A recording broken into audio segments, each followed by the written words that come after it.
So, I guess I'll do this with glasses.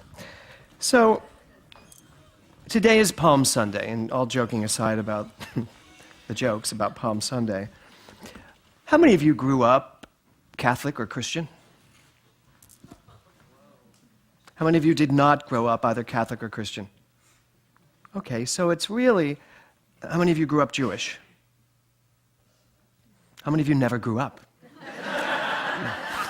You had all hands go up on that one. So, you know, when we get around these holidays, when we get around this time of year, much of our country, which is still a very Christian country, much of our country, or Christian or Catholic, is celebrating Jesus, is celebrating, you know, the story of Jesus.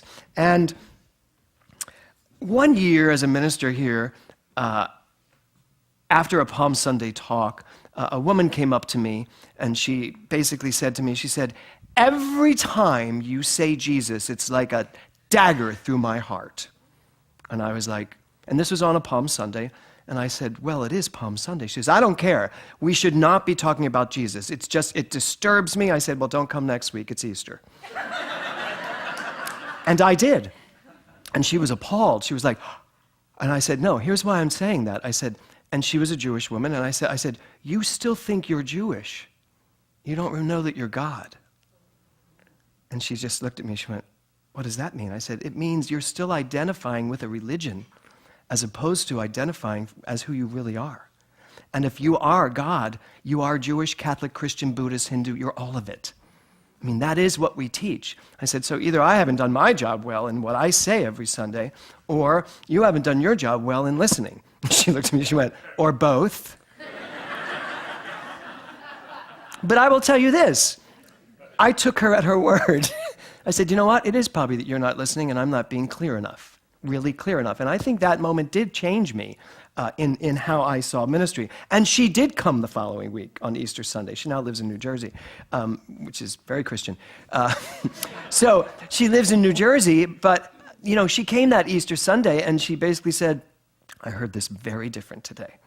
You know, and it was definitely talking about Jesus. So the theme of this month is living the adventure. You know, anyone that knows the story of Jesus knows that Jesus lived an adventure. What an adventurous life that man led for 33 years. So if I look at these lyrics that Karen just sang, you know, a dream is like a river, ever changing as it flows, and the dreamer makes choices. Each one of us, we all make choices that lead to where it goes, trying to learn from what's behind us, never knowing what's in store, makes every day a new adventure as you live between the shores. And that's really the point. As you live between the shores. Yes, we try to learn from what's behind us, but I'm here to tell you today, if you haven't learned from what's behind you already, drop it. Seriously. I mean, there comes a point in time where you just have to drop all of that stuff that came before. If you haven't learned from it, for all the therapy and all of the workshops and all of the gnashing of the teeth that you've done throughout your whole life, it's time to drop it. Learn or drop. That's a great one. Learn or drop. It's like when the fire hits, you know, drop and roll as you're on fire. But I think sometimes we are on fire. So drop and roll, learn, drop and roll. There you go. Learn, drop, and roll. Someone write that down, please. Tell me later what I said. Learn, drop, and roll. And it really is. So this whole idea of, I'm done learning from what's behind me, unless it's yesterday. I can still work on some things maybe from yesterday. But really behind me, it's behind me. But this idea of living between the shores. You know, I don't think Jesus, the Christ was not his last name.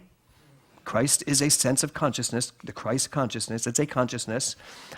So I don't think Jesus ever lived between the shores. Because I think Jesus, I did the same thing.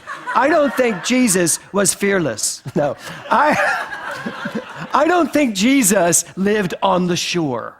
I think Jesus lived between the shores. And the whole point of this song is that there is an energy inside of us. There is an excitement, as Ernest Holmes calls it, a passion, a fire in the belly. There is a fire in the belly of each one of us that if we were to let it live us, good Lord, if we were to let it lead us, easy for me to say, it would take us on this amazing journey. There's not a journey out there that we all should be looking for. There's a journey in here that we should be looking to release. And that means to be between the shores, in the waters, in these amazing waters that are just flowing through us at all times. We, as cognizant people of volition who make choices, we choose things in our lives to stop the river from flowing. We choose things. We allow ourselves to get upset. We allow ourselves to feel diminished. We allow ourselves all of those, what we call human things. And I'm big on saying, I'm done with saying human, because every time we talk about, oh, that's my human self, we have just created a dualistic understanding of life, as if there's my human self and my divine self. I hate to inform you, but there's not. There's just you, your humanly divine self. And you are just as divine when you're being a real jerk as you are when you're being magnanimous. You're still God. You are still perfectly God. You're just choosing in that moment to live in those waters. So if it's all about choice, and if God is this amazing energy, this love incarnate, this expression of love that flows through all of us, it's all just about choice. So are you living between the shores, or are you stranded on a shore? Are you standing on the sidelines watching as the river flows by you? Are you standing on the sidelines watching as the river flows by you and you're seeing all these amazing people in the water? And you're like, oh, I hate those people. Look at them all having fun. How dare they? Do they know how hard it is to be on this shore? No, they don't, because they're not on the shore. They're in the water. I remember once I was in Austin, Texas with Kevin, and it was Last Splash at Lake Travis. And I was having some moment in time, and I was just over it. I had to drive the boat or something, and I was annoyed. And oh, by the way, my husband's in Austin watching. Hi. So I remember I was like, I'll just stay on the boat. And here are like 2,000 gays and lesbians, because it was that type of splash. And they're all in the water, laughing and drinking and having a great time. And I'm just sitting on the boat going, God, I just hate these people.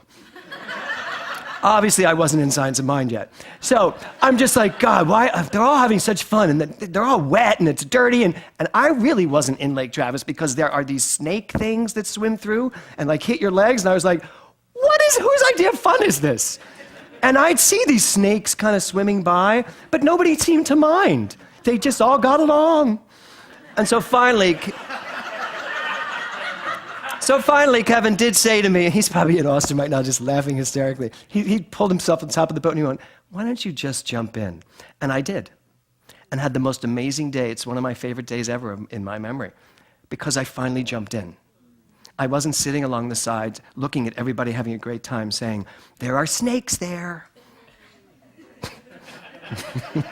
Which I had done for quite some time up to that point. So the point is, as I out myself in some of my behaviors of life, this was a long time ago, like 3 months ago at least. So are you living in the waters of life, or are you standing along the shore watching your life go by? That's really the whole point of that song. And it says, and I will sail my vessel till the river runs dry. And of course, she beat me to the punch. The river never runs dry. No problem. I'm happy to say it again. Like the bird upon the wind, last week we talked about what if you could fly, right? And like the bird upon the wind, these waters are my sky. I'll never reach my destination if I never try. How many of you are still sitting here with something you want to do? Something you want to try. So I will sail my vessel till the river runs dry. Now, I had something that I've wanted to do for a very, very, very long time. And I'm reading this book called The One Thing by Gary Keller. And it really is pushing my boundaries. It's pushing, now that I didn't even think I had boundaries till I read this book, for someone who teaches no boundaries. But I realized I did have some things that I wasn't doing. I wanted to do them. I knew that it was mine to do, but I just wasn't doing them, because I'd find every other thing to do, and days only have so many hours. So if I find enough to do, I don't have to do that. And I don't even know, that's why I'm doing all these other things, because I don't want to do this thing. So finally, this weekend, when something came along that I'd said, this is my one thing, this is what I have to accomplish, I actually accomplished it. I accomplished it with fear, a little bit of trepidation, and I accomplished it and walked right through all that crap. And it was amazing. And it was life altering, changed my whole perspective of how many other things have I not walked through because I've decided there are other things to do instead. So this whole concept of you won't ever reach your destination unless you try. You are not going to get where you want to get to unless you're willing to walk there. You will not get where you want to get to if you're not willing to take it. Ernest Holmes says, demonstration is just your willingness to take what is yours. Mentally, it must happen in mind first. You must be equal to it here. If you're equal to it in mind, it shows up here. That's the way the world works. If it is equal to in mind, it will be equal to out here. And in our Essential Ernest Holmes class this week, we did have a very spirited debate on politics, but it wasn't about politics. It was about the fact that we walk this planet with an atmosphere of life. And your atmosphere of life directs what you get out of life. If your atmosphere of life is great, everything that happens in life always happens for my highest and best, no matter what happens, you're going to find that, because that's your atmosphere. So I asked the class to find out what their atmosphere of life was around this presidential election without speaking politics, without speaking whether you were a Republican, a Democrat, a Libertarian, a Green person, whatever those things are, none of that. No political affiliation, and no one was supposed to talk about any candidate. Well, that didn't actually happen. Some candidates were brought up. Well, one candidate was brought up. And I kept saying over and over, it's not about the candidate. It's not about that person. Whoever that person may have been, that person is doing a service and is still part of the ongoing good as it happens. That was not easy to say, and certainly that was not easy for a lot of people to hear. And the revolt, David Alan Cruz said to me, he said, I thought for a moment there you were going to lose them. He did. He said, I thought for a moment there they were revolting and coming at you. And not all of them, but some. And it felt like that a little bit, but here's the thing. You either live in the truth or you don't. You live in the truth or you don't. And it is done unto you as you believe, said a very smart man who was trying to teach us that no one needs a middleman to understand who or what she is. And of course, he became the biggest middleman in history. Not by his own doing, by the way. So today is Palm Sunday, and Jesus definitely did live in the river of life. Just a little history. Palm Sunday was Jesus arriving in Jerusalem on a week before his death. But he arrived in Jerusalem on a donkey. And a donkey back then, or a colt, a donkey back then meant peace. If he had arrived on a horse, he would have been what the Jews were waiting for, which was a fierce energy coming in to fight their war for them. But he didn't. He came in on a donkey, and I don't think it was because it's all he could find. I think he was very smart. He came in on a donkey, but they still hailed him, and they still sang Hosanna, written by Andrew Lloyd Webber. They did say Hosanna, just to be clear. They said Hosanna, and it means, blessed is he who comes in the name of the Lord. That's what Hosanna means. So they all started saying Hosanna to the rabbi from Galilee, who they were hailing as a son of David. Basically, they were saying, you are the Messiah. He didn't say no, but he didn't say yes. He just came in love and entered the city, and they all started throwing palms down. Now, the palms also represented peace and represented victory and peace, peaceful victory.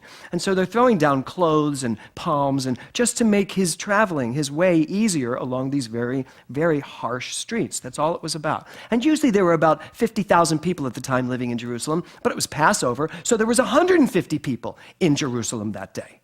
So it was just massive. Now, what we don't often talk about is the fact that there was already a warrant out for his arrest. The Romans had already decided he is to be arrested and persecuted and maybe gone. Now, so they didn't think he'd ever show up. They thought he would stay hidden, but he didn't. He came so profoundly. Talk about being seen in 2016. This man just said, I am who I am, and I am seen, and I am here for peace. I am here to tell you who you are. I'm here to tell you the kingdom of heaven is at hand, that I and the Father are one. It is done unto you as you believe. That's what I'm here to tell you. I'm the Prince of Peace. I'm here to teach love, that we should all understand there's just one thing. I go to the Father, and when I go to the Father, all things are possible. Meaning, when I go to the Father, when I go to the highest level of consciousness within me, all things are possible. So for anyone to say that Jesus is not a part of New Thought, they don't understand Jesus or New Thought. Because it is. New Thought really is a better understanding, and I don't want to use the word better, it's so pejorative, but I mean it. It is a different, let's say different. It's a different understanding of what perhaps the Christians were eventually led into through, not Jesus, but through all the politicians of that time, who were really dealing with power. How do we keep our power over the people? We keep going back to, you are a sinner, you are less than.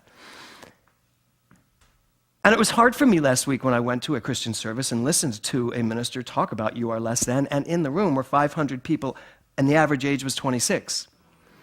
And so I was sitting next to Zach and Sarah, and I had a very emotional moment where I literally welled up thinking, oh, am I really being called to say the truth about this? Because someone has to. Someone has to stop telling us we're sinners. Someone has to. And here's the thing, someone did 2,000 so years ago, right? So that's what today is all about for me when I talk about Palm Sunday. It's not about the religiosity of it. It is not about we talk about how in religious science and in New Thought, we don't have a lot of ritual. We don't have a lot of incense and candles and ritual. Well, I love ritual. How many of you grew up Catholic? I mean, talk about ritual.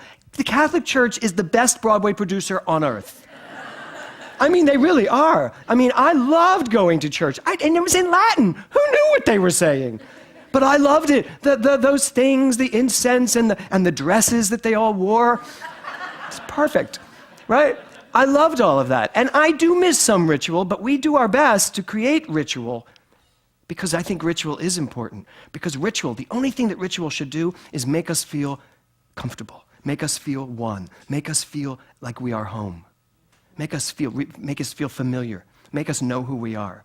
So whatever we can do with that, that's terrific. So this whole idea of Palm Sunday, to explain it in a New Thought way, there's something in you that is ready, able, now you just have to be willing to enter into your new life, your new consciousness. Enter into a receptive world that is waiting for you. And it's called your mind, your own conscious mind. For you to get on a donkey, and I love that Karen started with this, to get on into a consciousness of peace, a consciousness of what Ernest Holmes said, show me someone who is for something and against nothing. That is possible, by the way. You do not have to be against something to be for it. You don't even have to be against something to show up at a rally, to show up and say, here's what I am for. The difference is, are you showing up against something or are you showing up for something? That's all it is. It's a conscious shift. Those of you who are certain who you're going to vote for and you're certain who you're not going to vote for, you do not have to be against this person. You just have to be for this person.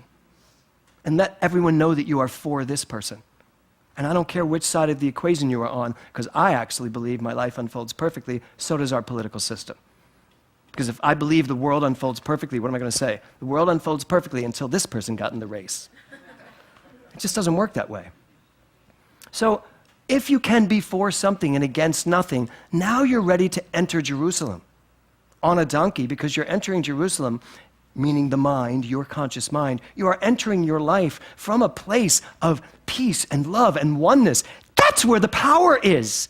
There is no power in divisiveness. There is no power in anger. There is no power in the negative way some of us tend to live our lives. There's no power in it. There's energy, and it is destructive, and it is annoying, and it pushes people away, but there's no power. Because ultimately, anyone who steps into that energy is literally doing that to themselves. Because frankly, anyone who's not in that energy, they're going to push you away and keep you far away. As we say, we're going to treat for your highest and best and furthest. So, the real question is, do you want to start a new way of living, a new way of thinking, and literally jump into the river? The title of my talk today is Running Wild. Running wild. Wild's not such a bad thing. You know, there's this chaos theory, and there's the theory of unity. And we find now that they are the exact same thing. Because chaos is just unity that we don't see in the right way. The chaos theory says that while everything seems chaotic, it's not. While everything seems crazy and wild, it's not. How many of you have ever had an opportunity to just live life with abandon? Do you remember your younger days when maybe you just went wild over something? How many of you can really remember that? Who's having trouble? Okay, you're having trouble remembering that. Really? I'm shocked. Okay, I think of you two as wild. So there is something in us that wants to run wild. Guess what? This whole thing of being an adult is way overrated. It really is in some respects. And I'm saying this right in front of my 16-year-old daughter. So let me rethink this. No, this whole thing of being an adult, I think sometimes squishes us into thinking, well, I'm this age. I should behave this way. Who said? Who said? We are still following paradigms and belief systems that do not serve us. We can run wild when we know who we are.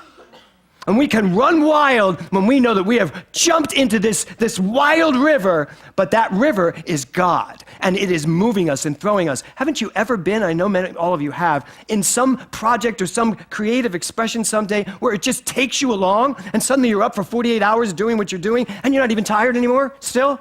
Because something took you over, right? That's God, as you. That is passion. That is creativity. That is love. I want to live my love. I want to live my love and my life there. I still want to sleep. But I do want to live from that perspective. That's what running wild means. And I really believe that Jesus did that. I mean, I really believe that Jesus was one of the most brilliant, amazing teachers of all of time and eternity. I really do. And I don't believe he taught by getting up on a stage and speaking. He used mountains, apparently. But I don't think he really meant that to be what he was doing in life. I think what he really was doing was living life. Living a wild life. I mean, come on, he hung around with 12 guys and they drank a lot. Right? And he hung around with prostitutes, which now we know does not mean anything other than outspoken women, which means he hung around in kind of this generation of women. Really, outspoken women who knew who they were and they weren't afraid to say it. That's all Mary Magdalene was. That's what prostitute meant back then. Now, remember the Sunday I talked about that, probably it was last year, and I said, how many women here feel that they're outspoken and really stand in their power? And every woman raised their hand. I said, then you would be a prostitute in Jerusalem. And Reverend Nancy Bergman said to me after service, that was really a lot.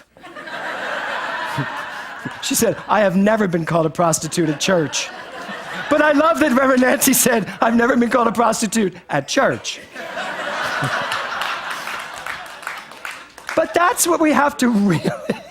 She'll talk to me after this service, too. So our job is to literally, like I did in Austin, jump in. Because life is like a river, and it constantly is flowing. And there is a flow and an energy that is yours to have. It is yours to live, and it's inside of you. That river is inside of you. Stop building dams. Stop building barriers. Stop jumping to the sidelines and watching the river flow by you. I was going to say you're not getting any younger, but I actually would like you to get younger. I would like us all to get younger. After last week when I did my talk about not taking my statins, I have no statins, I've never taken them. I spoke with someone who said that someone was hurt by that or offended by that, who felt that, well, what if we just all stopped taking our medicine? And my thought was, what if we did? But I don't think you can. Not with a mind that still believes it needs the medicine. I believe we need everything. I think God is the medicine. I think God is in the doctors. I think God is in all of it. Now, funny, as I heard that this one person took it that way, I got another letter from someone who said, oh my God, what you said, it's absolutely right, and I'm going to work towards getting off all of the medication that throws me off in life. But I got it, work towards. So, good news, I went to the doctor this week because I check with my oncologist every 6 months, and in 2010, on Easter Sunday, I stood up here and told everyone that I had stage 4 cancer. That was 6 years ago next week, on Easter Sunday. And the talk was called Rise Above It, because that was what I was about to do. And so I let everyone know, this is what's going on. And is that for me? Is my mic off? Okay, good.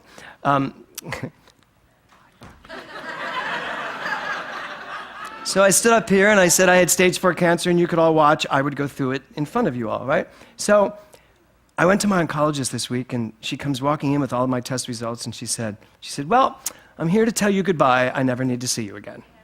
And I was like, yeah. Thank you. She said, your numbers are like the numbers of a 20-year-old. All of your blood tests, everything is like beyond even when you first came in here. I said, how's my cholesterol? She goes, it's perfect.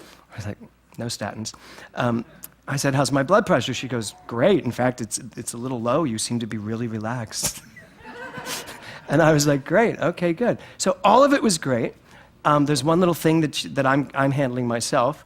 But she said, don't come back. I don't need to see you again. You're done. You're absolutely done. And then she said to me as I was leaving, she said, if everyone thought the way you thought going through this process, there'd be a lot less sick people in the world.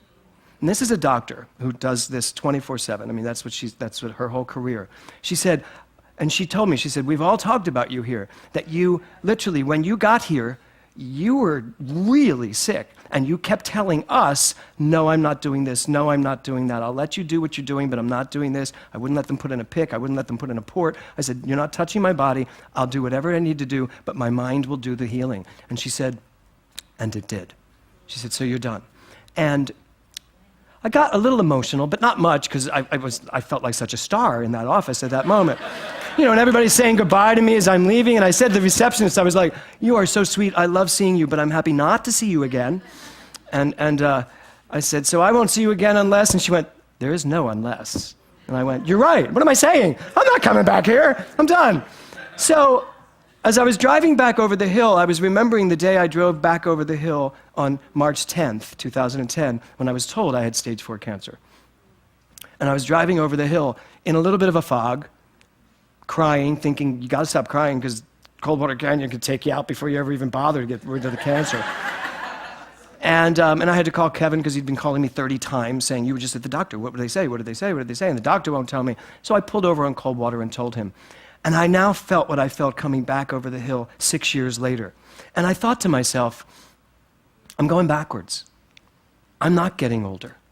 I'm getting younger.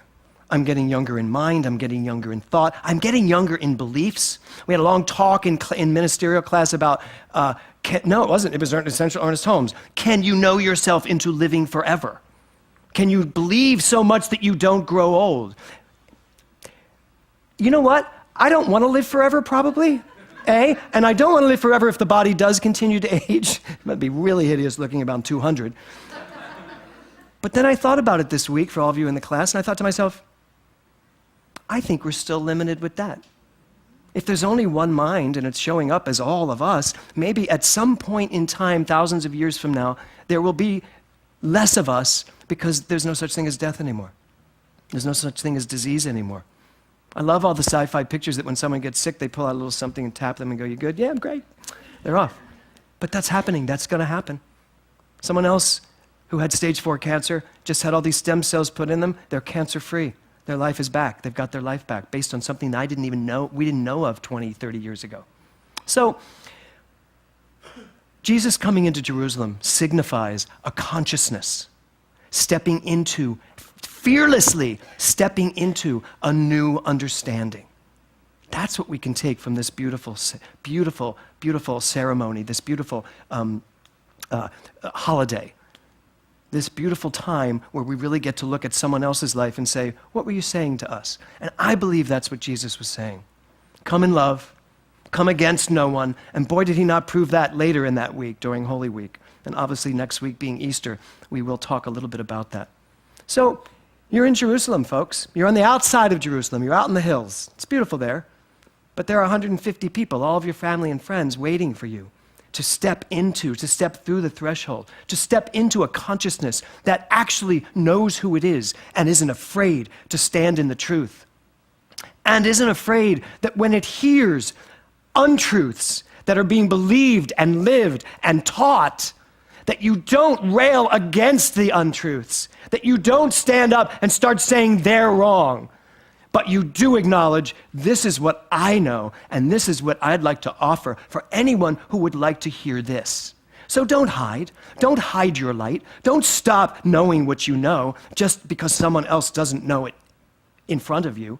Know it, be it, stand in it. Get on that donkey and ride into town. Ride into your life. In fact, get the donkey and jump into the river with the donkey. Donkeys can swim.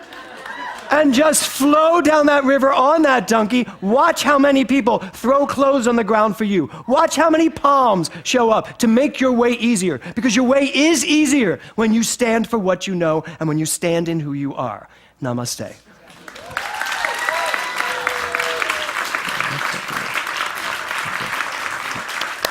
Thank you.